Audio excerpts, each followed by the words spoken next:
appel à l'indulgence des éducateurs du lycée de Busiga, reconsidérer le renvoi définitif des élèves accusés de maraudage et donner-leur l'opportunité de grandir et de changer.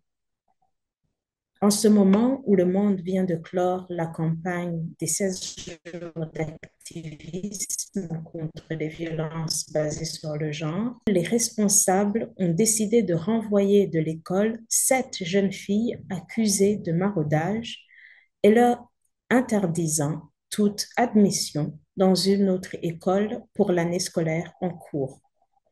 Cette décision, jugée excessive et injuste, soulève de nombreuses questions sur l'application des règles régissant le système éducatif et sur le rôle de l'éducation dans l'apprentissage, la réhabilitation et la transformation.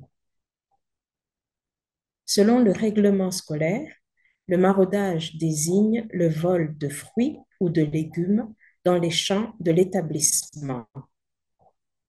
Nous ne prétendons pas que ces enfants n'ont commis aucune faute, mais nous invitons les éducateurs à analyser cette faute dans son contexte. Le maraudage en milieu n'est être encouragé ni soutenu, mais il ne constitue pas non plus un acte justifiant une sanction irrévocable.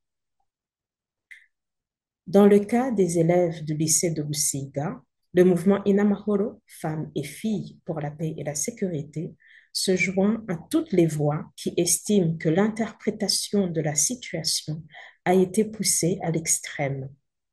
Il aurait fallu tenir compte de la mission première de l'école et prendre en considération les conditions de vie de ces enfants à l'école en gardant à l'esprit la situation actuelle au Burundi. Il n'est pas surprenant d'imaginer que ces enfants pouvaient souffrir de la faim. Il est donc regrettable que les responsables ayant examiné ce cas aient pris une telle décision sans tenir compte de l'intérêt supérieur des enfants qui devrait toujours guider toute décision liée à l'éducation. Nous estimons que cette situation aurait dû être traitée avec davantage de compréhension et d'empathie. Cette décision d'expulsion semble non seulement excessive, mais également disproportionnée par rapport à la nature de l'incident qui ne révèle aucune intention de nuire de la part de ces enfants. La sanction, trop sévère, remet en le principe même de la justice scolaire et la protection des droits des enfants, laquelle devrait avant tout chercher à comprendre, redresser et éduquer plutôt qu'à punir pour briser définitivement. L'éducation devrait être un espace de compréhension, de soutien et d'opportunités d'apprentissage.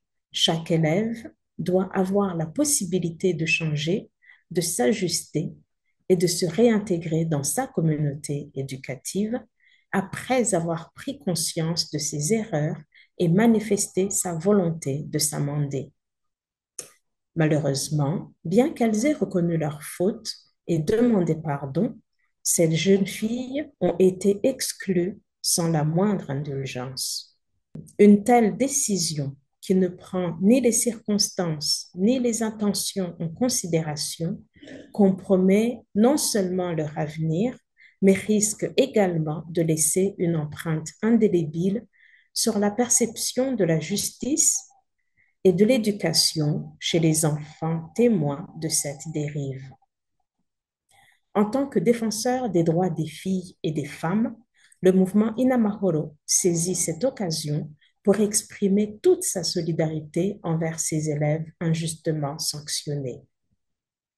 Nous exhortons les autorités de l'école et le ministère de l'Éducation nationale du Burundi à revoir cette décision, à faire preuve d'indulgence et à permettre à ces enfants de poursuivre leurs études, tant pour leur avenir que pour celui du Burundi. Ces élèves doivent être réintégrés dans l'établissement, réconciliés avec les valeurs éducatives et bénéficier d'une seconde chance pour tirer les enseignements nécessaires de cette expérience afin de ne plus répéter cette erreur à l'avenir. Nous demandons que ces enfants soient pardonnés en rappelant que l'indulgence n'est pas un signe de faiblesse, mais plutôt une preuve de sagesse et d'empathie. Elle consiste à placer l'intérêt des enfants au premier plan, tout en reconnaissant que les erreurs, lorsqu'elles sont admises et corrigées, constituent souvent des étapes douloureuses, mais nécessaires pour bâtir une société plus juste et pacifique. C'est cela le mandat et la mission de l'école, transformer des enfants ordinaires en leaders intègres capables de changer le Burundi et le monde.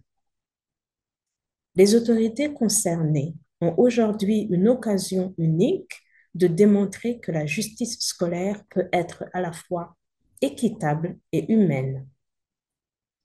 Nous espérons que ce cas sera réexaminé avec sagesse, discernement et un profond sens de responsabilité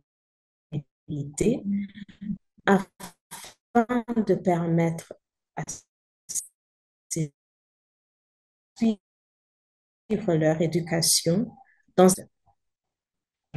en faveur de la justice et des droits humains, en particulier ceux des femmes et des filles.